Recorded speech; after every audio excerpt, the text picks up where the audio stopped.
ज्ञान भैरव तंत्र एक ऐसा अद्भुत ग्रंथ है जिसे स्वयं तंत्र के प्रणेता कश्मीर शैविज्म के जो प्रमुख ऋषि रहे हैं अभिनव गुप्त, उन्होंने इसे शिव ज्ञान उपनिषद की उपाधि दी है। इतनी गहराई से ये अध्यात्म के जो गूढ़तम रहस्य हैं उन्हें सरलता के साथ में मनुष्य के सामने रखता है। विज्ञान भैरव तंत्र, इसमें क्या है? इसमें जो भगवती भैरवी है, ये कहती है भगवान भैरव को कि मैंने रुद्र यामल और ऐसे ही अनेकों तंत्र के जो महानतम ग्रंथ हैं उनका अध्ययन कर लिया है, वे मुझे समझ आ गए हैं, परंतु फिर भी वो परम तत्व क्या है उससे संबंधित मेरे पास में कुछ प्रश्न हैं। हे भैरव, आप इसका समाधान करिए। और फिर वे कुछ प्रश्न पूछती है। भगवान भैरव उन प्रश्नों का सीधा सीधा उत्तर नहीं दे करके 112 विधियां बताते हैं, धारणाएं बताते हैं, जो इन्हीं प्रश्नों के उत्तर भी हैं और अध्यात्म के गूढ़तम रहस्य भी हैं। इसी में 104 यानी 104वां जो धारणा आती है उसमें आता है भया सर्व रवयति, ऐसा करके एक श्लोक आता है, भया सर्व रवयति। इसमें बाद में आता है भैरव शब्दस्य, यानी भैरव के शब्द का उच्चारण जो है वो समाधान है। परंतु समाधान किस बात का? समाधान हमारे भय का। ये जो श्लोक है ये कहता है भय जो है वो सभी को रवयति या फिर रावयति, कंपित करता है। रव जैसे रावण शब्द जैसे आता है, कंपन, रुदन, सभी को ये सभी के भीतर ये इस प्रकार से आता है कि उनका शरीर, उनकी आत्मा, उनके विचार भय से कंपित हो जाते हैं। और ये चहुं ओर है, सभी ओर, पूरे विश्व में ये भय है जो कंपित करता है। अब यहां पर बातें आती है कि भय सभी को होता है। भय जो सांसारिकता में लिप्त है उन्हें तो है ही, और ये बहुत सहज सी बात हमें समझ में भी आ जाती है। मुझे नौकरी चाहिए, मुझे इस एग्जाम में पास होना है, मुझे प्रमोशन नहीं हो रहा है, मुझे किसी बात का भय लग रहा है कि यदि वे सामने आ जाएंगी बातें तो फिर मेरा क्या होगा, इत्यादि इत्यादि जो भी बातें हमारे संसार के साथ में जुड़ी हुई होती हैं, सभी को, वो अमीर हो, गरीब हो, पढ़ा लिखा हो, अनपढ़ हो, बूढ़ा हो, बच्चा हो, सभी को भय रहता है। दूसरा भय होता है आध्यात्मिक। अध्यात्म में जो अभी भी अध्यात्म के मार्ग पर चले हैं उन्हें भय ये रहता है कि मैंने व्रत रखा है, ये व्रत टूट न जाए, इसका मुझे ध्यान रखना होगा। जो और आगे बढ़ जाते हैं वे इस बात से भयभीत रहते हैं कि मेरा मन जो है वो विचलित तो नहीं हो रहा है, अभी अभी मैंने एक सुंदर सी स्त्री को देखा, मेरे मन में कहीं विकार तो नहीं आया है, नहीं आना चाहिए, मैं बच के रहूंगा। वो जो भय है वो आध्यात्मिक मार्ग पर चलने वाले व्यक्तियों को भी होता है और सांसारिक व्यक्तियों को भी होता है। तो जब तक आप इस माया में हैं, भय आपको कंपित करता रहेगा। भया सर्व रवयति। अब यहां पर हम चलते हैं नीम करोली बाबा के एक प्रसंग पर। ये दोनों बातें कैसे जुड़ी हैं अब आपको समझ में आएंगी। नीम करोली बाबा का एक बहु प्रचलित प्रसंग है। इस बारे में मैंने बहुत सारे चलचित्रों में इसी अपने अदिसी चैनल पर ही कई सारे मैंने वीडियोस बनाए हैं, परंतु पुनः आपके सामने रख रहा हूं। यहाँ पर डिटेल्स इंपॉर्टेंट नहीं है, प्रसंग का मर्म क्या है हम उस पर आते हैं। एक सज्जन थे जो कैंची आश्रम से पास करते हुए जाते थे अपने गांव और फिर वहां से अपने काम के लिए यानी वो काम से अलग अलग शहर जाते थे, तो अपने गांव से वो जब काम पर जाते थे तो कैंची धाम बीच में पड़ता था। सदैव वो ये सोचते, भीड़ इत्यादि को देखते तो सदैव सोचते कि मुझे मिलना तो है, बाबा नीम करोली के दर्शन तो करने हैं, पर समय नहीं है, मैं बस से जाता हूं, कैसे रोकूं। कई दिन निकल गए ऐसे, सोचते रहे अब मिलूंगा तब मिलूंगा, परंतु हो नहीं पाया। फिर तब तक एक और जगह पर बाबा नीम करोली का एक और आश्रम बन गया था। संयोगवश इन सज्जन को अब उस ही मार्ग से होते हुए एक और शहर जाना था।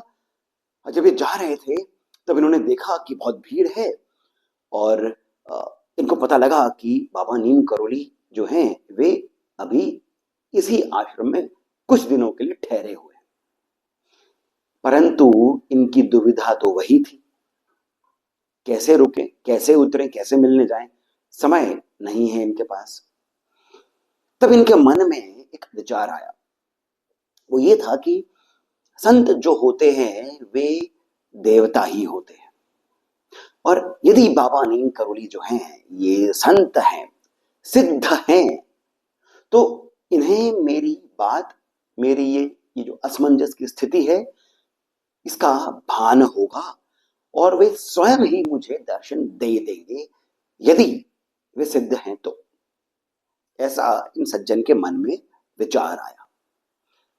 अपने काम पर आगे बढ़ गए। अगले दिन जब ये काम से फिर से इसी मार्ग से अपने गांव जा रहे थे, तब इन्होंने देखा कि मोड़ पर ही कोई एक व्यक्ति खड़ा है जो सुना सुना सा लग रहा है, अर्थात जिसके बारे में सुना है कि वे ऐसे हैं, ये ऐसे दिखते हैं। थोड़े से ही क्षणों के बाद इन व्यक्ति को समझ में आ गया कि ये और कोई नहीं, स्वयं बाबा नीम करोली है। अब जब बाबा ही स्वयं मार्ग पर हैं तो रुकना तो बनता है। ये रुके, उतरे, बाबा के पास गए। बाबा ने पूछा कहाँ जा रहे हो, कैसे हो, सभी क्षेम वगैरह पूछा। फिर बाबा ने जो कहा उसे सुनकर ये व्यक्ति जो था ये हतप्रभ रह गया। बाबा ने कहा, संतों को इस तरह से, इस प्रकार से परेशान नहीं करते हैं, उनकी परीक्षा नहीं लेते हैं। अर्थात ये कि इस व्यक्ति ने जो एक बात मन में अपने बनाई थी कि यदि बाबा सिद्ध हैं, संत हैं, तो उन्हें मेरे इस असमंजस का भान होगा, वे स्वयं दर्शन देंगे, और उन्होंने दे दिया। अब प्रसंग के बाद मन में यह आता है कि ये तो चमत्कार है, परंतु सनातन में, तंत्र में चमत्कार जैसी कोई बात है ही नहीं। चमत्कार होता ही नहीं, जो होता है वो विज्ञान होता है। अब इसी बात पर हम पुनः पीछे चलते हैं, विज्ञान भैरव पर, और अब हम समझेंगे दोनों बातें कैसे जुड़ी हुई है। जब हमने बात करी थी कि भया सर्व रवयति, भय सभी ओर है, तब आगे बातें आती है कि भय क्यों होता है। भय इस कारण होता है जब हम स्वयं को द्वैत भाव से समझते हैं, यानी कि जब ये संसार आपसे भिन्न है तभी आपको दूसरी वस्तु से, दूसरे विषय से भय लगता है। स्वयं से कभी भय नहीं लगता, दूसरे से भय लगता है जो भिन्न है। ये जो द्वैत का भाव है यही भय का कारण है। जो सांसारिक व्यक्ति है उसके लिए तो केवल उसका शरीर ही वो है, स्वयं है, बाकी सब जो है वो भिन्न है। स्वयं का मन भिन्न है, स्वयं की आत्मा भिन्न है, स्वयं के शरीर में घट रही घटनाएं, बीमारी इत्यादि भी भिन्न है, वो तो सब कुछ भिन्न है।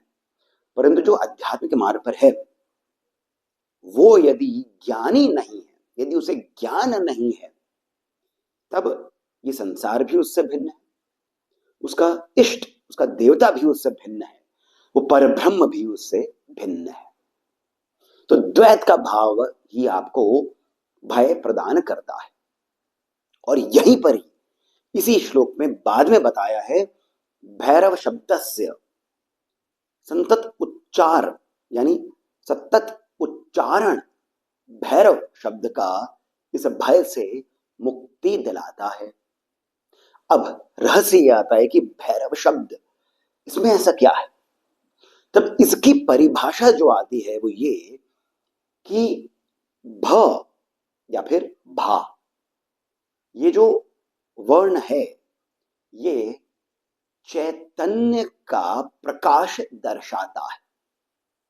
भ चैतन्य का, वो जो चिन्मय है, वो जो सनातन है, वो जो सदैव है, वो जो परब्रह्म है, चैतन्य का ये एक आभास है, चैतन्य का प्रकाश है ये भ।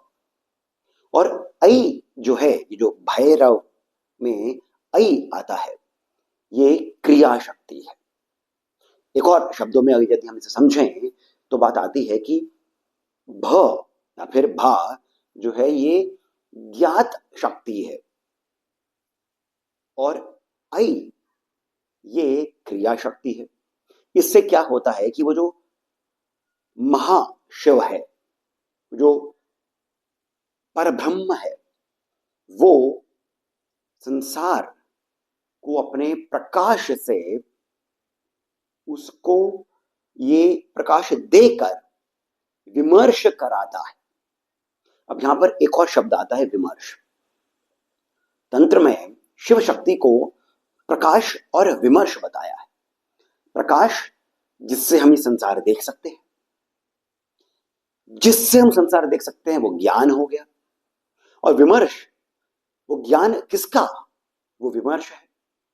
इंग्लिश में विमर्श को रिफ्लेक्टिव अवेयरनेस कहते हैं। आपके स्वयं का जो चैतन्य है, स्वयं के भीतर वो जो आत्मा है, उसका प्रकाश, उसका ज्ञान। आत्मा स्वयं को जानती है, वो ज्ञात है, उसकी जो शक्ति है, भैरव जो है उसी प्रकाश को चारों ओर बिखरा करके सभी को विमर्श कराते हैं। अर्थात ये कि इन्हीं का प्रकाश शक्ति है, शिव है, शिव का प्रकाश शक्ति है। ये शक्ति लीला करती है। लीला में जितने भी विषय हैं, जितने भी वस्तुएं हैं, पदार्थ हैं, उन सभी को ये ज्ञान प्रदान करती है, परंतु ज्ञान किसका? शिव का। और हमारा कार्य क्या होता है? हमारा कार्य केवल इतना है कि हम इस लीला में भागीदारी दें, हम इसके भाग बन जाएं, सब कुछ समर्पित करें, लीला का आनंद लें। जब ऐसा हो जाएगा तब आपको समझ में आएगा कि कुछ भी द्वैत नहीं है, सभी कुछ द्वैत है। जब आपको समझ में आएगा कि ये जो प्रकाश है, ये प्रकाश और जो प्रकाश है, यानी ये लाइट जिस पर पड़ रही है, वो वस्तु और लाइट एक ही है। ये हम कैसे समझ सकते हैं? अंधेरे में कुछ भी दिखाई नहीं देता है, जैसे ही प्रकाश आता है सब कुछ दिखाई देता है। अर्थात जो दिख रहा है वो भी तो प्रकाश ही है। इस पर थोड़ा विचार की आवश्यकता है। तो भैरव जो है ये 4 वर्णों से बनता है शब्द। भ चैतन्य का प्रकाश, ज्ञात शक्ति, ऐ क्रिया शक्ति, सभी कुछ को प्रकाशमान करता है, और फिर विमर्श, रिफ्लेक्टिव अवेयरनेस, ये प्रदान करता है। रव रवयति, कंपन।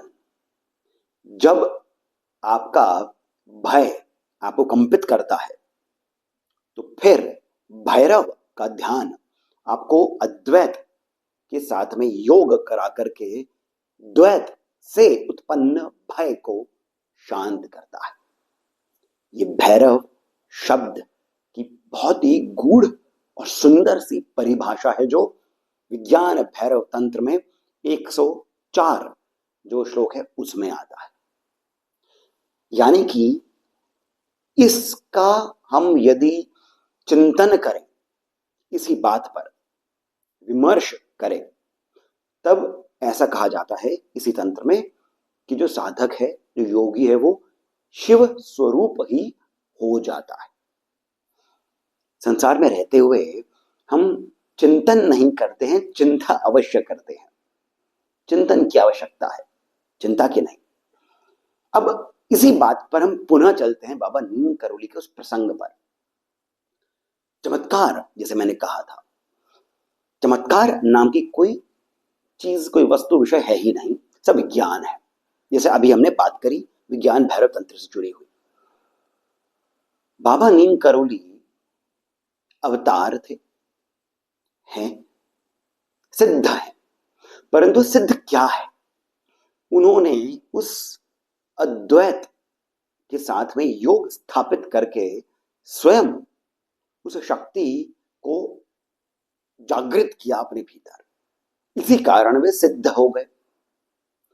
और जब उनको अपने इस भक्त के भाव का भान हुआ, वो भान कैसे हुआ? क्योंकि जब आप स्वयं को इस प्रकार से समझ लेते हैं कि आप ही शिव स्वरूप हैं, आप ही भैरव हैं, आप ही में वो परब्रह्म का चैतन्य है, तब आप में और किसी भी विषय वस्तु में कोई भिन्नता नहीं है, आप अभिन्न है। और यही कारण है कि सभी सिद्ध महात्मा जो हैं, ये सामने वाले व्यक्ति के मन की बातें पढ़ लेते हैं, समझ लेते थे। नीम करोली बाबा के साथ में भी ऐसा ही था। उस पर ब्रह्म की शक्ति के साथ में उनका जो योग हुआ, जिससे उन्होंने अद्वैत को समझ लिया, सहज जिसे समाधि कहते हैं, वो वही है। इसी कारण अपने इस भक्त का जो दूर रास्ते से कहीं जा रहा था, उसके भाव का भान होना इसी भैरव तत्व की शक्ति का एक उदाहरण है। इसी बात पर निरंतर चिंतन ही हमें आध्यात्मिक मार्ग पर और अधिक आगे लेकर के जाएगा, ऐसा मेरा विश्वास है। आशा करता हूं कि आपको ये प्रसंग और विज्ञान भैरव का ये जो रहस्य है, आपको ये सुंदर लगा होगा, लाभप्रद लगा होगा। चिंतनशील आप बनेंगे, ऐसा भी मेरा अनुमान है, इच्छा है। तो यदि ऐसा कुछ है, इस वीडियो को, इस चलचित्र को आप लाइक अवश्य करिएगा। इस चैनल को आप सब्सक्राइब करना नहीं भूलिएगा और भी लोगों से कराइएगा। कमेंट में मुझे बताइए आपका स्वयं का बाबा नीम करोली का कोई अनुभव है तो वो बताइए, या फिर स्वयं का कोई मत हो, स्वयं से आपने किसी बात का अनुभव किया हो, वो भी बताइएगा। और कमेंट सेक्शन में ही जो पहला कमेंट पिन है, वहां से पेटीएम, जीपे इत्यादि के माध्यम से जितना अधिक हो सके अब हमें श्री सहयोग भी प्रदान करें, बहुत अधिक प्रोत्साहन मिलता है। इसके साथ मैं सिद्धार्थ अब आप सभी से जाने की अनुमति लेता हूं। धन्यवाद।